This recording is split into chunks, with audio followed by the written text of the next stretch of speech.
Nakaupo pa lang sa DPWH, pinag-utos sa agad ni Secretary Vince Dizon na iban habang buhay ang mga contractor na may mga palpak na proyekto. Pinagre-resign din niya ang lahat ng opisyal sa ahensya. Nasa frontline na balitang yan si Maricel Halili. Grabe ang pagbaha sa Quezon City nitong Sabado, biglaan at matindi. Kaya naman agad itong pinuna ng bagong kalihim ng DPWH na si Vince Dizon matapos ang kanyang panunumpa sa Malacanang kaninang umaga. Giit ni Dizon, hindi mangyayari ang mga palpak na flood control projects kung walang sabuatan sa loob ng DPWH. Kaya agad siyang nag-utos, mag-courtesy resignation ang lahat ng opisyal mula undersecretaries hanggang district engineers. Utos ng Pangulo, palitan ng mga korap, hanapin ang mga matitinong tauhan para sa mga sensitibong posisyon.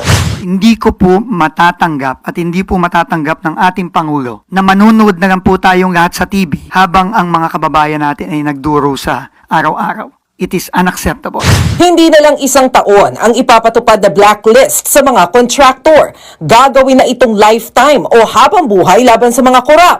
Maaaring unang sampulan ng mga contractor sa mga palpak na proyekto sa Bulacan at Benguet na personal na binisita ni Pangulong Bongbong Marcos. Kapag ang isang project, isang contractor ay ghost o napatunayang substandard, wala na po itong proseso, wala ng investigasyon, automatic po, blacklisted for life ang contractor na yan. May kaakibat din pong kaso yan. Ilalatag na rin ng Malacanang ang executive order para sa isang independent commission na susubaybay sa mga anomalya. Posibleng isama rito ang forensic investigators, abogado at justices. Independent commission will be the investigative arm. They will make recommendations as to how to proceed, whether kasuhan itong mga ito or i-ombudsman o dalhin sa DOJ, whatever it is.